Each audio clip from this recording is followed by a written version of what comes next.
Herzlich willkommen auf meinem Kanal. Heute geht es um ein Messer, das im deutschsprachigen Raum nicht besonders viel Aufmerksamkeit erhielt, das Actilam T3 aus dem Jahr 2013. Es wurde vom Designer Jean-Pierre Sucherat und dem Metallspezialisten Pascal Chaudard entwickelt und ist in vielerlei Hinsicht ein sehr ungewöhnliches Messer. Hergestellt wird das Messer bei der Firma Arnaud in der berühmten französischen Messerstadt Thiers. Unter dem Markennamen Actilam wird das T3 vertrieben.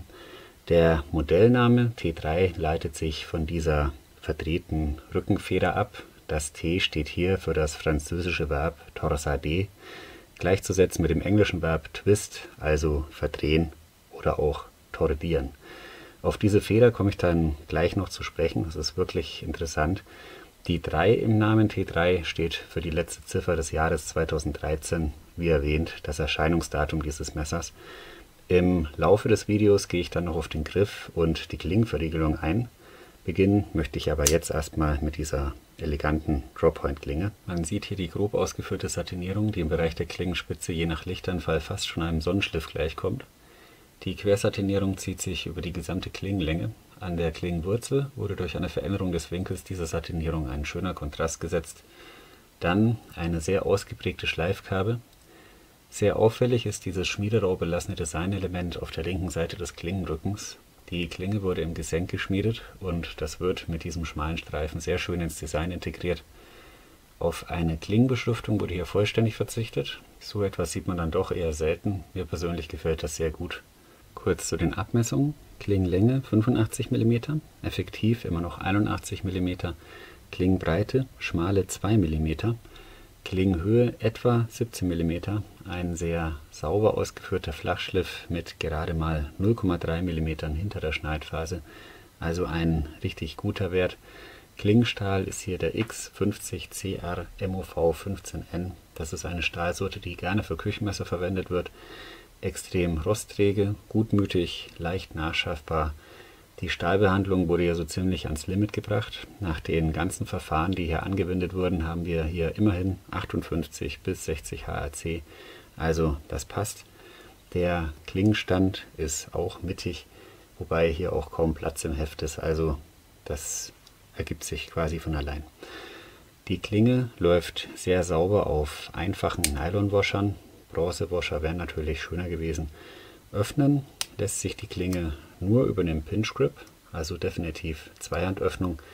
Prägnant ist diese Klingenachse mit dieser fast schon überdimensionierten Stirnlochschraube. Und da kommen wir auch schon zum Griff. Direkt zu Beginn wird hier die Rundung der Achsschraube übernommen. Man sieht die leicht geschwungenen, längs satinierten Stahlliner.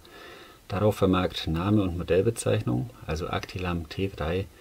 Die weißen Griffschalen bestehen aus Corian, einem mineralisch-organischen Verbundwerkstoff, also letztendlich Kunststoff. Zum Material Corian verlinke ich euch was in der Videobeschreibung. Der Griff wurde oben etwa mittig in Richtung Klinge leicht ausgespart, damit die tordierte Rückenfeder eine Linie mit dem Griffrücken ergibt. Gleichzeitig dient die Rückenfeder hier auch als Backspacer. Insgesamt hat dieser Griff eine sehr technische, unterkühlte, aber gleichzeitig auch ästhetische Ausstrahlung.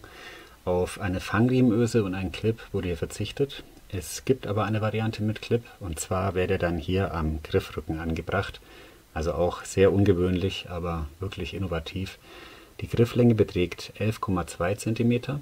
Ein bisschen mehr als 10 cm sind dann effektiv greifbar, also wirklich ausreichend Platz. Die Griffbreite liegt bei schlanken 12 mm. Griffvolumen im hinteren Bereich 48 mm und hier vorne liegen wir bei 54 mm. Dennoch, das T3 liegt wirklich angenehm in der Hand. Also der Daumen findet hier schön Platz auf dieser Klingenverriegelung. Das ist wirklich gut gemacht. Insgesamt wurde hier fast alles schön abgerundet, also hier gibt es kaum Ecken und Kanten. Lediglich die Innenkanten der Stahlliner sind hier ein bisschen scharfkantig, aber das kann man leicht selbst beheben. Ein bisschen Schmirgelpapier und dann ist das hier auch in Ordnung. Die Griffschalen sind übrigens mit 1,27 mm oder 0,05 Zoll Innensechskantschrauben verschraubt. Unter den Griffschalen geht es etwas lieblos zu. Man sieht die 2 Nieten für die Rückenfeder. Links hinten sieht man die Buchstaben AV, auf der rechten Seite etwa mittig die Buchstaben AR. Also ich weiß leider nicht, was das bedeutet, vielleicht Vorder- und Rückseite, aber mit Gewissheit kann ich das nicht sagen. Wenn das jemand von euch weiß, dann bitte gern was in die Kommentare. Jetzt noch ein paar Worte zur Klingenverriegelung. An der Klingenwurzel hier vorne befindet sich ein kleiner Zapfen. Wenn ich die Klinge aus dem Heft nehme, hebt dieser Zapfen die Rückenfeder an, aber an einem bestimmten Zeitpunkt rastet die Klinge dann hier ein. Das ist wirklich schön gelöst. Das Ganze nennt sich dann Kegelverriegelung aufgrund dieser Form hier oder auch Double Cone Lock. Erfinder dieser Verriegelung sind auch Erfinder dieses Messers, also Jean-Pierre Sucherat und Pascal Chaudard. Am ehesten erinnert mich dieser Aufbau an einen um 90 Grad gedrehten Backlock. Nur, dass man zum Entriegeln nicht wie beim Backlock auf das Ende der Rückenfeder drückt, sondern hier wird die Verriegelung seitlich durch Druck gelöst. Da macht dann auch dieses tordierte Element Sinn. Das macht das System wesentlich stabiler. Die Mechanik funktioniert einwandfrei. Die Klinge rastet sehr sauber mit einem sehr satten Klacken ein. Es gibt keinerlei Klingenspiel, sowohl seitlich als auch auf und ab. Also das ist richtig gut gemacht. Und auch hier gibt es eine kleine Besonderheit. Man sieht hier die rechteckige Aussparung, in der dieser Klingenzapfen einrastet. Dieses Rechteck weist einen Winkel von etwa 5 bis 6 Grad auf. Man kann auch erkennen, dass hier rechts neben dem Zapfen noch etwa 0,7 bis 0,9 mm Platz ist. Selbst wenn sich hier die einzelnen Teile des Verriegelungssystems mit der Zeit etwas abnutzen sollten, kann die Feder nachrutschen und die Klinge langfristig ohne Klingenspiel verriegeln. Also das ist wirklich extrem klug und auch vorausschauend gelöst. Ich finde es einfach nur genial. Zeit fürs Fazit. Mein Fazit: Das Actilam T3 ist echt mal was anderes. Das ist hier ein sehr puristischer Look, geht in Richtung Industriedesign. Die Klinge ist gesenkgeschmiedet. Wir haben einen ordentlichen Stahl, 0,3 mm hinterer Schneidphase, also das ist ein richtiger Slicer. Keine Klingenbeschriftung, rechts und links ist da gar nichts auf der Klinge. Dazu ein reiner Zweihandöffner, also nur über den Pinch Grip, und somit ist es dann auch 42a konform. Dieses ungewöhnliche Verriegelungssystem, also den Double Cone Lock oder auch Kegelverriegelung.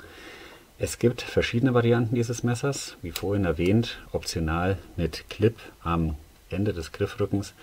Dazu kommen verschiedene Griffschalen, also hier das weiße Korian, dann gibt es noch Kohlefaser und Olivenholz. Und obwohl hier ja doch relativ viel Metall verbaut wurde, also die Liner sind aus Metall, diese Feder aus Metall, dann die Klinge, liegt das Gewicht gerade mal bei 66 Gramm. Für die Größe ist das fast nichts. Geliefert wird das Actilam T3 in einer Metallbox mit ein bisschen Paperwork.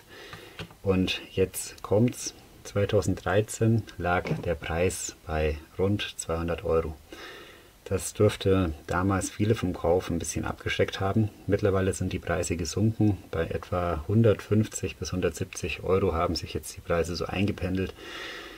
Meines ist vom Zweitmarkt. Ich habe es für einen sehr fairen Preis erstanden und möchte mich hiermit auch nochmal beim Verkäufer herzlich bedanken.